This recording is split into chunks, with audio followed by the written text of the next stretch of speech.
right. We are the Hebrew Israelites. We are here through the Spirit of Yahweh, Bahashem Yahweh Shah, to wake up the people of Negro, Latinos, Hispanics, and Native Americans. You guys make up the 12 tribes of Israel, and also to prophesy the downfall of America, which is known in the Bible as Babylon the Great, which will be destroyed in the Third World Nuclear War. Thus says the Lord. All right. We did a video a few weeks back, and because of computer difficulties, or I say Satan at work, right? The computer crashed, but the majority of the video got cut off. But what was saved was uploaded. So right now we're going to try to finish up the part that got cut off. Right, Lord's will. We stay focused on the topic at hand. All right, so we're going to pick up from where we left off, which is Daniel's the 5th chapter. Daniel's the 4th chapter. And start at verse 37. Because the topic we're on is what are the 3 things, right, that make a man proud? What are the 3 things that make a man proud? And from my assessment, it's money, knowledge, and power, right? When a man gets a lot of money, then he gets proud, he gets prideful, right? Because of that riches he got, now he's proud and you can't tell him nothing, right? And when a man have a lot of knowledge also, then he get proud, because he think he know it all and you can't tell him anything, right? And power. When you put a man in the power seat, then he gets proudful also. And we're going to back that up. Let's go to because this was after the Most High put Nebuchadnezzar in power. Because we already explained the knowledge and the money part already. Now we're going to deal with the power side of it, when the Most High set up kings in power. Right? This one is Nebuchadnezzar. He was put in the power seat, and he got proud, and the Most High jacked him up. Right? But now he's being humble after he got jacked up. And hear what he have to say. Give me Daniel's 4:37. The book of Daniel, chapter 4, verse 37. Now I, Nebuchadnezzar, praise and exalt and honor the King of heaven, all whose works are true, and his ways judgment. And those that walk in pride, he is able to abase. Right. Those who walk in pride, make abasement, he'll bring them down. Right? Just like he did with Nebuchadnezzar.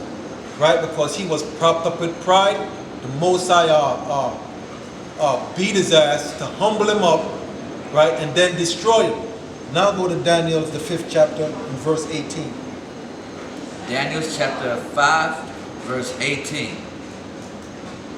O thou king, the Most High gave Nebuchadnezzar thy father a kingdom, and majesty, and glory, and honor. Right, this is talking about Belshazzar, right? It's Nebuchadnezzar's grandson. Right, now he's in the power seat. Right, so he's in the rulership now of ancient Babylon. Read on. And for the majesty that he gave him, all people, nations, and languages trembled and feared before him, whom he would slew and whom he would keep alive, whom he kept alive, and whom he set up, and whom he put down. Right, that's talking about Nebuchadnezzar, all right? Because he was the king before Belshazzar. Read on. But when his heart was lifted up, when he got prideful, read on, and his mind hardened in pride, he was deposed from his kingly throne, and they took his glory from him. Exactly, that's how the Most High deals. Whenever you get too proud, he knows how to humble you, how to bring you down, and then get rid of you. All right, read on. And he was driven from the sons of men, and his heart was made like the beast, and his dwelling was with the wild asses. They fed him with grass like oxen, and his body was wet with the dew of heaven, till he knew that the Most High ruled in the kingdom of men, and that he appointed over it whomever whomsoever he will. Period. That's how it goes. The Most High rule. He had to acknowledge these things. He had to acknowledge it, that that's how the Most High works. All right? To get too propped up, he take your ass down. Read on. Verse 22. And thou, his son, O Belshazzar, has not humbled thine heart, though thou knewest all of this. So he said, all this. Right? So thou, Belshazzar, he know what the Most High did with Nebuchadnezzar. Right? And he got proud. Even after he saw what happened, he got proud. So what's going to happen to him? Right? Read on. But has lifted up thyself against the Lord of heaven, and they have brought the vessels of his house before thee, and thou, and thy lords, thy wives, and thy concubines have drunk wine in them, and thou hast praised the God of silver, the gods of silver and gold, of brass, iron, wood, and stone, which see not, which hear nor know, and the God in whose hand they breathe is, whose hand thy breath is, and whose are all thy ways has thou not glorified. Exactly, right? He was worshiping idols, right? He didn't give no credit to the Most High. He gave no credit to the Most High. So what's going to happen to him? Jump to verse 30. 30 it reads, And that night Belshazzar, the king of the Chaldeans, slain. Read that again. And that night was Belshazzar, the king of the Chaldeans, slain. In that same night, he got put to death. The Most High took him up off the power seat. You understand what I'm saying? So whenever you get too proud, this is how the Most High works, right? Now this is another situation we use. Well, let's go to another example. Let's go to 2 Maccabees, the 9th chapter. We're going to use another example to show when the Most High put men in the power seat, right? When they get too proud, when they get too prideful or too proud, he takes them down, right? He destroys them, but first he humbles them, then he destroys them. All right? 2 Maccabees 9, start at 1. 2 Maccabees 9, verse 1. Chapter 9, verse 1. About that time came Antiochus with dishonor out of the country of Persia, for he had entered a city called Persepolis, and went about to rob the temple and to hold the city. Whereupon the multitude running to defend themselves with their weapons put them to flight. And so it happened that Antiochus, being put to flight of the inhabitants, returned with shame. Now when he came to Ecbatane, news was brought him what had happened unto Nicanor and Timotheus. Right, but what happened here is, this is a point in history, right? The Israelites thought Antiochus was dead. So when we thought he was dead, we rebelled against the people who he left in charge, right? But he wasn't dead. So when he found out what was going on, now he's piping mad, right? Read on. Then, swelling with anger, he thought to avenge upon the Jews the disgrace done. Therefore commanded he his chariot men to drive without season, and to dispatch the journey. The judgment of the Most High now following him. For he has spoken proudly in this sort, that he will come to Jerusalem and make it a common burial place for the Jews. You see, now he's speaking proudly. Now he's getting prideful. Right? Read on. But the Lord Almighty, the Most High of Israel, smote him with an incurable and invisible plague. For as soon as he had spoken these words, a pain of the bowels that was remediless came upon him, and sore torment of the inner parts. So now the Most High started to jack him up, right? The Most High's plaguing his bowels. Read on.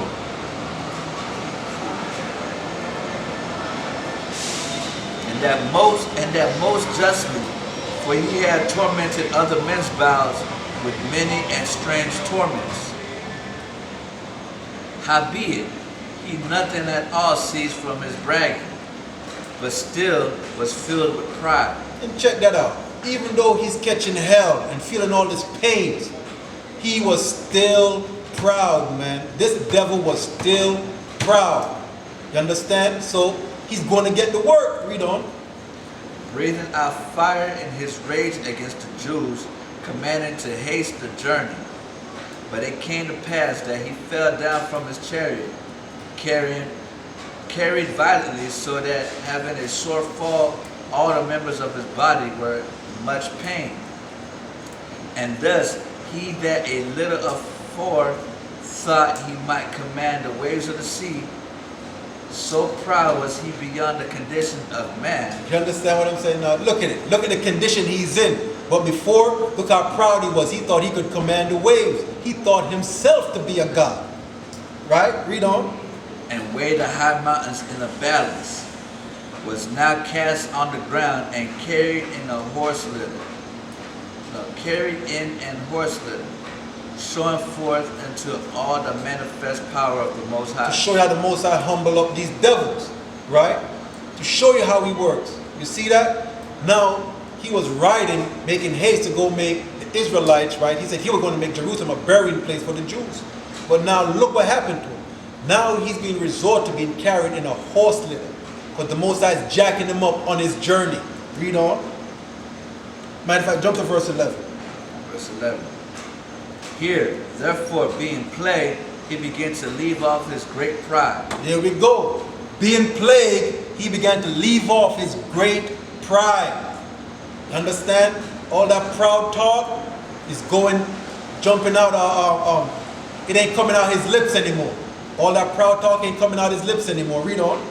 And to come to the knowledge of himself by the scourge of the Most High, his pain increasing every moment. Exactly. You see how the Most High did? The same thing happened with Nebuchadnezzar. The same thing is happening now to Antiochus Epiphanes. The same thing is happening with him. Understand what I'm saying? Matter of fact, he's so proud.